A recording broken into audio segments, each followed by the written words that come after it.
Sali pa or awat na? Hello, Cruellas! Mabuhay! This is Gazel Ortega and welcome back to my channel. Ayan, ang ating content for today ay kung may babanggitin ako ng mga pinupush ng mga pageant fans at mga pageant enthusiasts talaga kung sino pa ang pwedeng sumali ngayon sa Miss Universe Philippines kahit wala namang kasiguruduhan na meron pang mangyayari Miss Universe 2026. Nakakaloka, di ba? Pero i-push natin yung bongga ng ibongga kasi marami talaga pinag-uusapan sa social media kung sino ang mga gusto nila at mga bet nilang makita pa sa Miss Universe stage.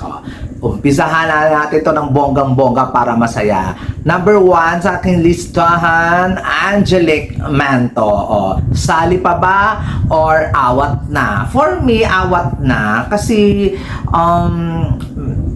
okay naman si Angelique, matalino, maganda, pero hindi ko siya nakikita as Miss Universe Philippines 2025. Maybe 2026, maybe 2027. Charot lang. Pero feeling ko awat na sa ibang pageant na lang kasi parang feeling ko kasi dinamdam ni Angelique yung moment na naliguwak siya nung unang sali niya sa Miss Universe Philippines. Although ang masakit naman talaga yung eksena, pero hindi mo kakayanin, girls. Parang feeling ko wala siyang confidence at lakas ng loob na ano ba tawag doon, na basta, wag na Angelique, iba na lang. Pili ko awat na girl. Parang wala akong nakikitang Miss Universe Philippines ka. Siguro Miss Binibini Pilipinas o kaya Miss World Philippines, may posibilidad doon. Pero as Miss Universe Philippines, hindi ko siya nakikita. Pero parang wala siya sa hinagap ko. Pero say, join lang kung gusto mo. Pero para sa akin, awat na talaga for Angelique Manto. Pangalawa sa listahan na pinupush ng mga pageant fans, Roxy Bayens. Diba? Si Miss Roxy Bayens ay Miss Earth Philippines 2000, tapos Miss Earth Water siya 2000. So, amazing ang kanyang profile, amazing ang kanyang experience, kumbaga when it comes sa pageantry. After that, hindi na siya sumali. Tapos, gustong sumali sa Miss Universe, ako sali pa. Bata pa, maganda. At alam mo yon, yung nakita ko siya ng Miss Philippines Earth 2025 ay talagang nandun pa rin yung form, nandun pa rin yung lovely face, nandun everything. Kumbaga, pwede. Sali pa, Roxy Bayens. At ang pangatlo sa aking listahan, Roberta Tamundong. Di ba na? Nagpupus sa inyo kay Roberta. For me, sali pa. Laban. Di ba? Pili ko, wag mo na awat. Pero, di ba? May plema. Nakakaloka. Si Roberta Tamundong lang yung pinag-usapan. Nagka-plema ako. Sarot lang. Hindi, syempre, mukhang i-dethrone siya ni Mr. Nawat as first runner-up pag sumali siya sa Miss Universe Philippines. Nararamdaman ko. Nakakaloka. Nakahalili nga lang siya sa fifth runner-up na yun. Mukhang i-dethrone pa sa kanya yung fifth runner-up niya sa sa Miss Grand International. Pero for Miss Ali, kasi alam kong namang may laban si Miss Roberta Tamundong. Next, ang pinag-uusapan, Chantal Smith daw sasali pa sa Miss Universe Philippines 2026. Ako, awat mo na, girl. Diba? Nakapag-compete ka na dyan, tapos nakapag-compete ka na internationally, bata ka pa, awat mo na this time. Maybe sa susunod na mga taon, wag mo na sabay sa mga naglalakihang beauty queen na sasali ngayong 2026. Naglalaki yan. Sino kaya sila? Charot lang. Pero for me, for now, Chantal Smith, awat muna ng bonggang-bongga. Sumunod na pag-uusapan natin ay ang mga pinupush talaga ng pageant fans, Maria Isabela Galleria. So for me, sali pa. Kasi sumali na siya sa mga iba't ibang national pageant, hindi siya nagtagumpay, hindi siya nagkaroon ng corona. I think this time patunayan niya na kaya niyang kumuha ng corona tapos mag-compete siya internationally. Tingnan natin kung anong magagawa. For me, Sally Pak, parang nakukulangan pa rin ako doon sa mga previous pageant niya.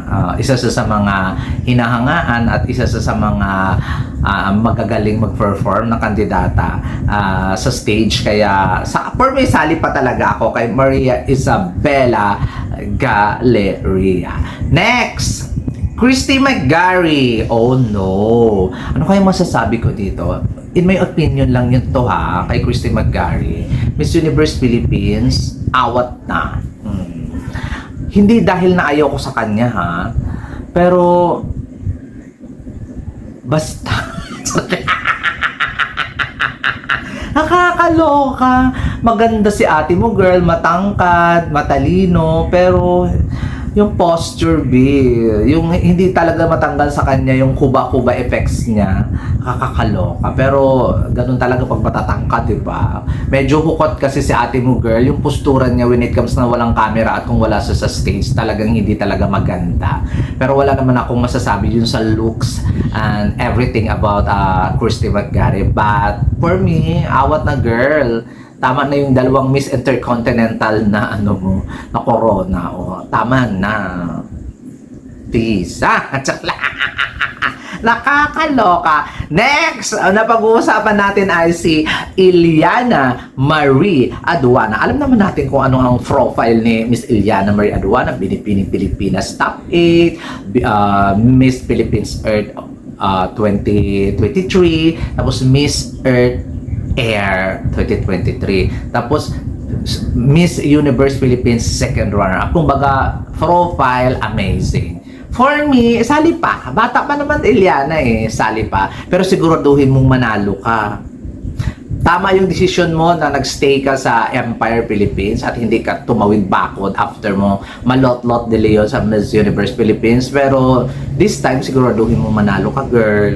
Kasi hindi pwede na pa-petiks-petiks lang dito. Huwag nang masyado papatol sa mga basher. O, diba? Dapat, ang gagawin mo, yung mga nang babash sa'yo, patunayan mo na hindi ka ganon. Ganon! Hindi yung nagpapatulan mo ng bonggang-bongga. Kaya nakakabawas siya ng kredibilidad. Wag dedma. Pag inano kita, halimbawa, pag may napuna ako sa'yo, isipin mo, para yun sa constructive criticism lang yun, hindi mo masyadong bitibin.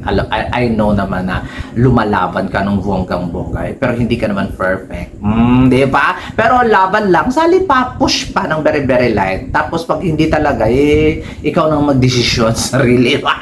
Nakakaloka. But good luck sa iyo, girl. At kung sasali ka pa ba or hindi na ng bongga, ayan si Iliana Marie Aduana. Next, ating pag-uusapan, Krishna. Grabe. Ay, naku! Pinupush talaga ito ng maka-Krishna or ano ba tawag dito? Yung mga Team Krishna. I think,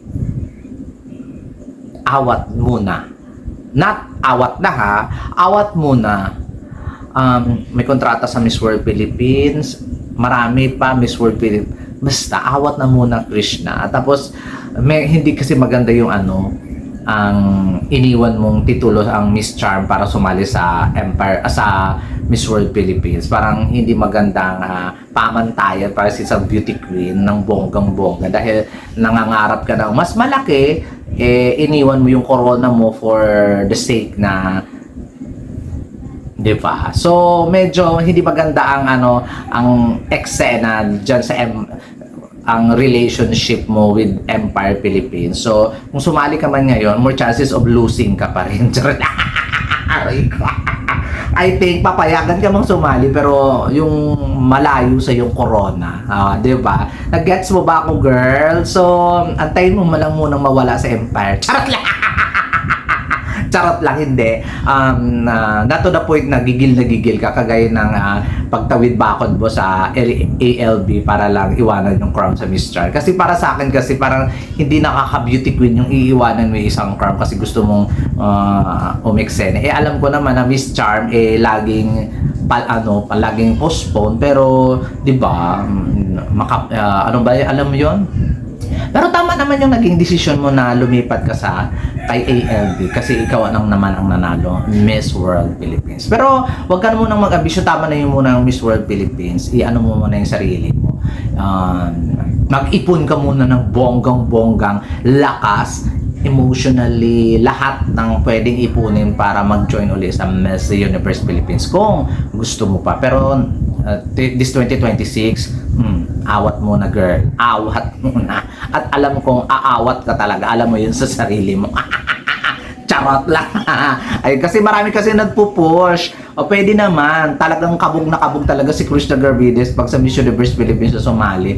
Pero syempre, alamin muna natin kung ano yung consequences, di ba? May kontrata pa siya sa kabila, o di ba? Ng bonggang-bongga.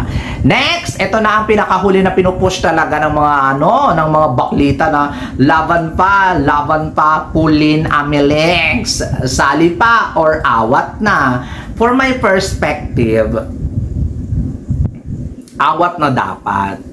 Pero dahil standards ni Atisa yung pamantayan ng bonggang-bongga na kailangan at least man lang maka-level sa standards ni Atisa when it comes sa beauty and performance, o di ba, o kaya umangat man sa performance ni Atisa, i-consider ko talaga si Pauline Amelenx na sali pa. Diba? At least wala man lang ngayon wala naman age limit ngayon ng bonggang-bongga. Kaya sali pa, girl, ng bonggang-bongga.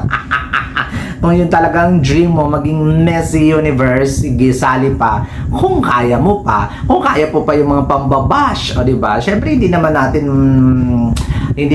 maialis yung mga bashing, hindi natin maialis na may kanya-kanyang mga manok yung mga tao. So, kung kaya, laban pa. I think, wala ka namang choice kundi sa Miss Universe Philippines na lang lumaban dahil sa edad mo. Pero sayang talaga, no? Sana sa Miss World Philippines o kaya sa Miss Earth Philippines ka lumaban. O kaya sa Binibini, sigurado paldo ka talaga sa Corona, be. Pero, decision mo yan. Ikaw ang masusunod. Sali pa for me this year. Baka naman.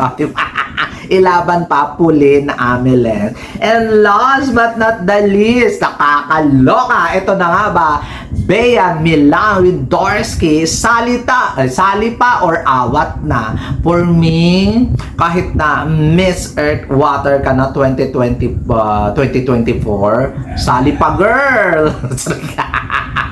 Nakakaloka, sali pa. Kasi sa lahat ng mga nabanggit ko, pag ikaw yung nag-confirm, for sure, ikaw ang manok ko. Kasi, syempre, yung band natin together, kung alam ko na kung paano ka umiksena, alam ko kung paano mo i-ace ang competition, tapos super bait pa nitong queen na tumatangkad. Kumbaga, nung makita ko si Bea Milan-Windorski, nakita ko talaga standards dito, hindi pwedeng mani-mani lang. Di ba? So, natutuwa ako sa ginagawa mo ngayon na ini-embrace mo ang pagka-Pilipina mo.